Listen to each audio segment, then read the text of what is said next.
What's going on, guys? Welcome back to the Kicks Reasons channel. For today we have another great Reebok classic model sitting right in front of you, and this is the Reebok Triple Deuce model that came out in the mid-90s. Again, designed by one of the greatest designers in Reebok history. This is E.Scott. Those of you that are familiar with his work, you're gonna know what he's created. But over the years at Reebok, he has over hundreds of different models. Absolutely beautiful, and this one has been one of those that I've been chasing for such a long time, since '96 when this came out. I absolutely love the details on that model, and in this specific colorway I wanted to grab because it's still wearable, and let me tell you why. The way that shoe is constructed and the way the materials work out here in this colorway is that dark gray color. You see, this is actually a synthetic nubuck, but it's based on fabric, so it's very preserved. That ties everything together. It looks exactly like nubuck, and at the same time will stay for a very long time preserved without deteriorating, cracking, or crumbling, just like what we're having when we have a synthetic nubuck. You guys know over time it's gonna start cracking and it's gonna be sticky, it's gonna start peeling, and it's becoming a big problem. So most of the times, if you go for original pairs that are 20 plus years old, you got to be careful to get either the one that it's full leather or something like this that has a lot of fabric and mesh. And speaking of mesh, right above the gray portion, we have a lot of that Cordura style mesh that it's across the whole upper and also where the tongue is. And there's only 3 tiny patches that are synthetic nubuck. They're running alongside the shoe, right where those lacing systems are from both sides, right underneath them and right in the middle of the tongue. So the lacing system is very interesting. We have 5 plastic lace loops, and then we have 1 additional lace hole in the top. Like I mentioned, that synthetic nubuck is running underneath. And then we have another synthetic patch right on top of the tongue. But again, these are not essential pieces. So even though in this specific pair, they're kind of cracking and they're like falling apart, I can actually brush them off, go on along with it, and they're still wearable because it's not anything structural, and these lace loops are stitched into the Cordura and not that synthetic nubuck. But look at the details on that vector right in the back.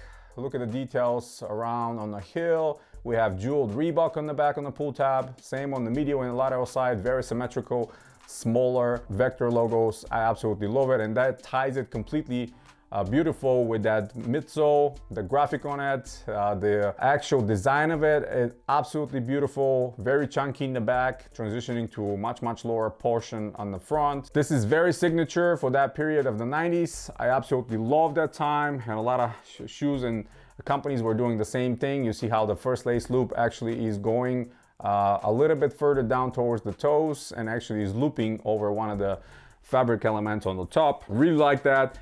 And if you look at closer at the Reebok logo on the tongue, you can actually see that fabric.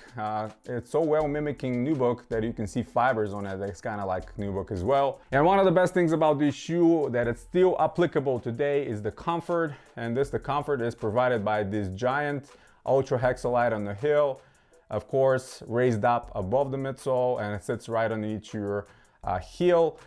So realistically, you see the midsole is higher, but actually your foot drops down underneath, so it's kind of in the middle. But then you have about a quarter inch maybe of ultra hexalite, and this is the difference. A lot of people asking me what's the difference between hexalite and ultra hexalite.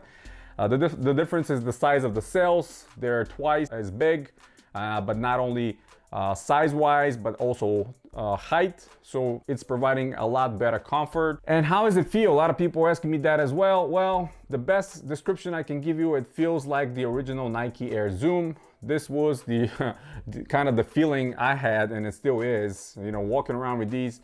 I had them on my feet yesterday the whole day, exactly like Zoom feels, super comfortable.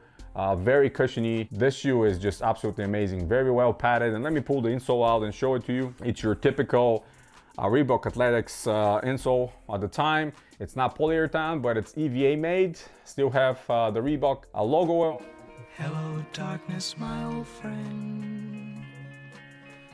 Still has the Reebok logo in the back, very anatomically correctly done with a little bit of a cushion right here on the heel.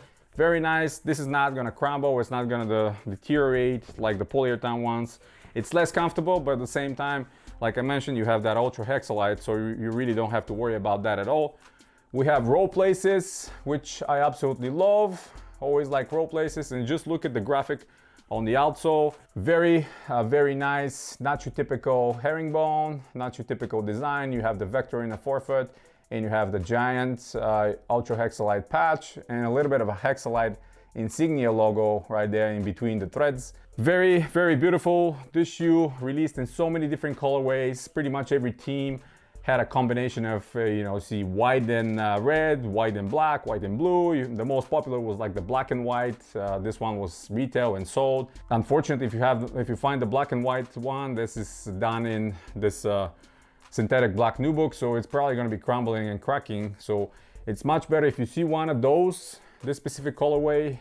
Actually, this one had another version where the logo on the vector, like the middle part, was red and the rest of it was white. So if you find these that feature that gray upper that it's mimicking nubuck or suede, but in fact it's fabric, you're gonna have a pretty good chance of wearing these and you know, still enjoy them a lot. You're gonna see them on feet. I think they're one of the most comfortable pairs I have, and you guys know I say that a lot pretty much for all the original pairs I have, but these are extremely comfortable.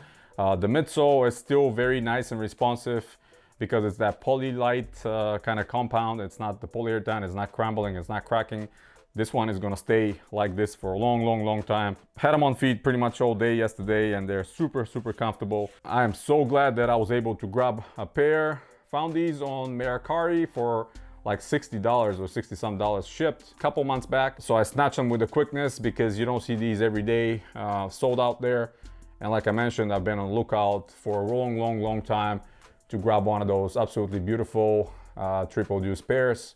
Seen on feet on so many different players back in the day in the NBA. If you had a contract with Reebok and you didn't have your own signature, you probably wore this one.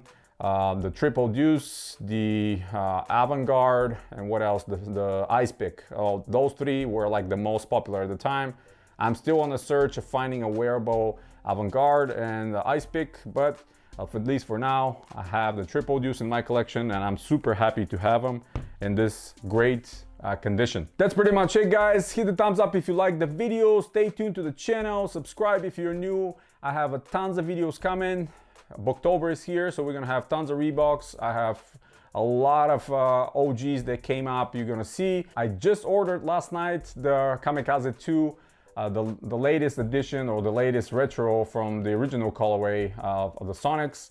The only reason I actually grabbed these, I have two of the older releases, 2013, and what was the next one? 15, 16. Anyway.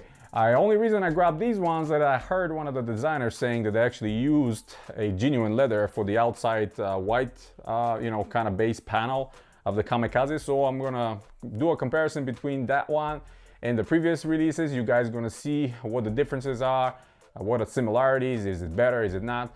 Overall, I think Reebok did a good job releasing it for a comparable price for $120. As always, I used some coupons, so I managed to bring it down half. So I actually paid $65.